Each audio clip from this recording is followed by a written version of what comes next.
I love being able to help people. I think being able to empower people and them empowering me, all the inspiration, all the influence, I think is something that, in the end, like that's society, right? That's what we live as well.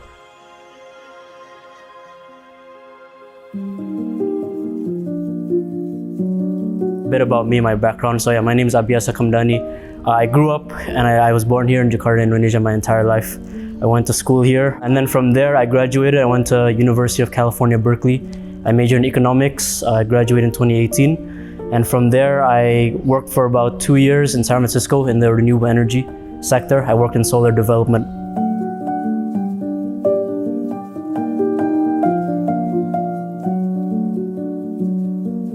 2020, I went back home to Indonesia, and I'm continuing my career path in the strategic investment organization, which is actually my family company. I started on a couple of my own projects. One of them is a mentorship platform called Menos, which is basically to empower the younger generation by connecting them to older generation people, but also Indonesian top leaders and successful individuals who have gone to where they want to go. Another project that we're currently working on is it's called Altru, which is basically an automation consulting company. And why we believe this is important is because when we look at Indonesia, manufacturing sector is huge here. And I think there's a big potential, especially when we're talking about coinciding with the GDP. And then, so we believe that right now we're in a very exciting opportunity to transition companies to the Industry 4.0. And then, so we believe that when it comes to that opportunity, Indonesia has a mark that they can play towards the rest of the world.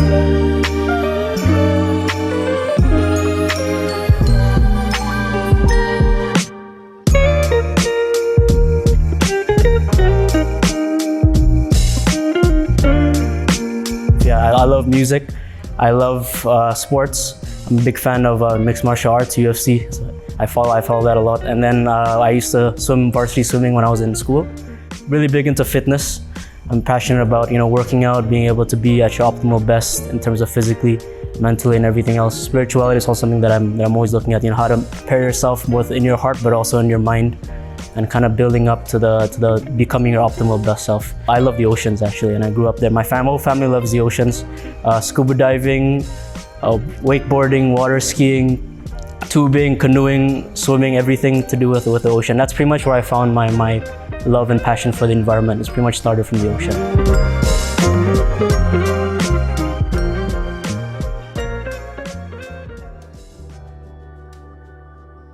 And then so in high school, I had two major projects that I worked on. One was called Swim for Life. And then so as a captain of the varsity swimming team, I decided to help educate and be able to bring pretty much kids from different outside of, bring them in and to kind of educate them about survival swimming and what can happen when it comes to floodings in Indonesia. I'm a big advocate for saving sharks, because I believe they're pretty much the apex predators in the ocean. And then by taking them away, it's gonna kind of destroy the whole marine ecosystem. And that kind of goes back to my passion for the oceans as well, because I saw that this is really unjust. It's very unjust. I think it's pretty stupid actually. And so to be able to make more education, to kind of empower other people to learn about that effort, I think is important for our world.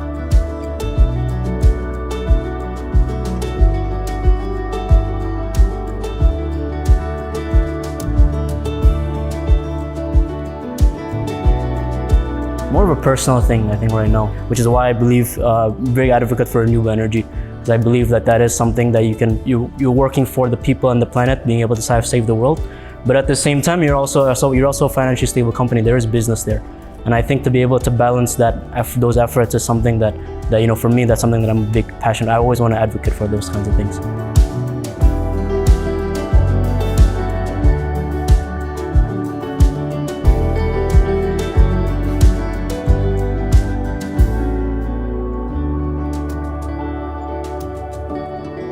Yeah, so for me, I would say that, is there one specific person that I want to be? Not really, because I feel like you kind of take the qualities, the qualities of multiple people, especially throughout your life.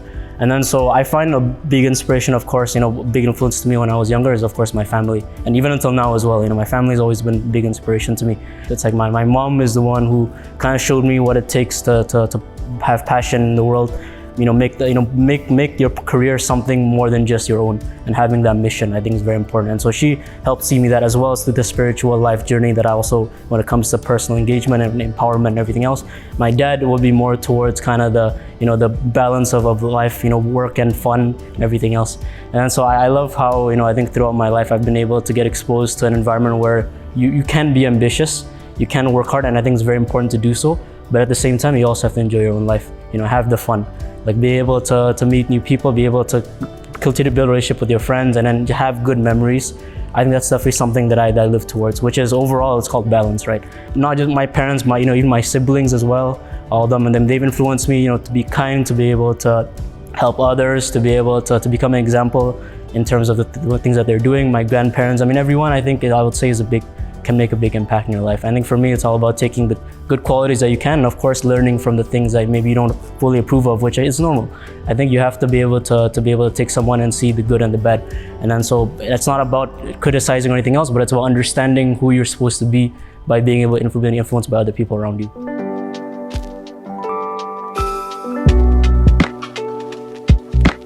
I would say that it was definitely something that I've always been involved in.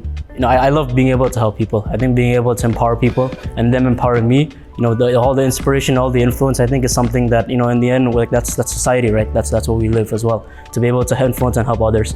And then so for me, when I saw kind of how that played up part of my life, where that I can help, a family member or a friend, and I enjoy doing it, I started to think more about kind of the people that's helped me through my journey as well. I would say there's a lot of people that's been influencing me, and I hope that I influence other people as well through that part. But the essence of it is that I believe that mentoring is really found anywhere.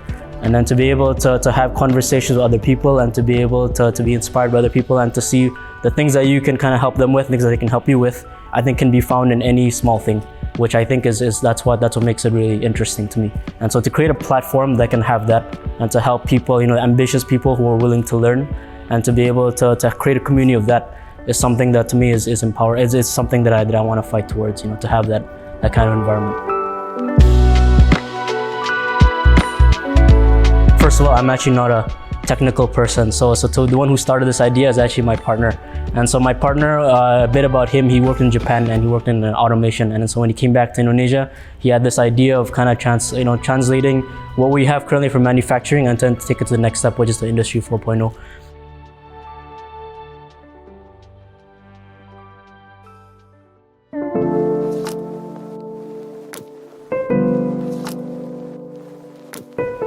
Yeah, that's a good question. I would say when you look at an electric car, what are you really, at least like kind of the way I look at this is, what are we really purchasing? We're purchasing for the future. And why this is important is because when you look at kind of the world, climate change is one of the top problems in society and globally. And then so we need to be able to reduce our emissions of greenhouse gases, and by doing that, it's to be able to change the behaviors of people. Now, why electric car I think has a big potential is because it's not easy to just tell someone to change their whole life and change their behavior and to do this. But electric car substitutes for something that we already have.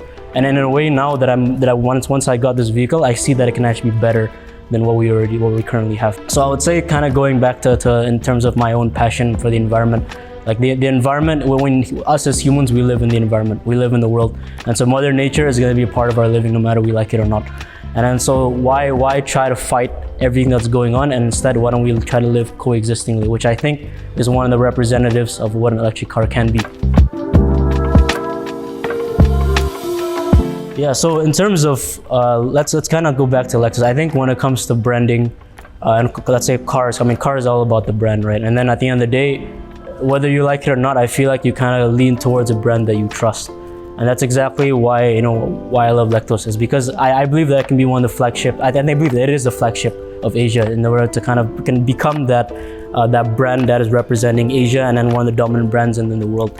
And then so I would say less about electric and more about Lexus as a brand. It's because we trust the brand, we know what it's like, we know what it's like to have a few vehicles from Lexus. And then so to be able for them to come up with something new and to be able to come up with an electric vehicle, that's something that we can trust. To see, all right, like this is something that a brand that we can trust. Now let's kind of go into seeing how they do electric vehicles.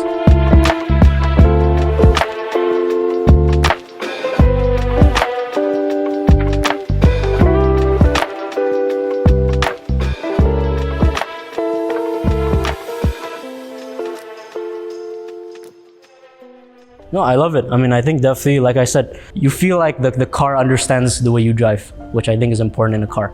You know, to be able for them to respond to you, be able for them to be able to go exactly where you want it to go, and for it to feel comfortable, I think is definitely something that is good.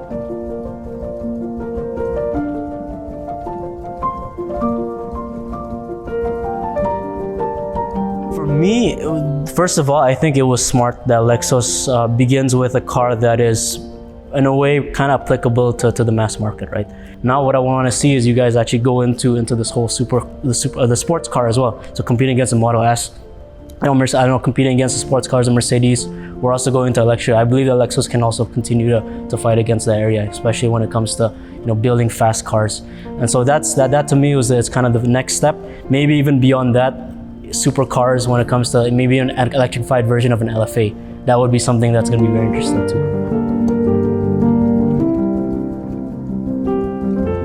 I would want to see that Lexus Indonesia gets more attention when it comes to in Asia, because I think there's definitely a lot of people here who also are willing to be part of that mission for making a change and being able to get into the electric vehicle market. And then just, I mean, there's definitely people with influence here that can be part of that whole revolutionary next time. So I think to be able to be recognized and then to cater more to that market, I think is interesting.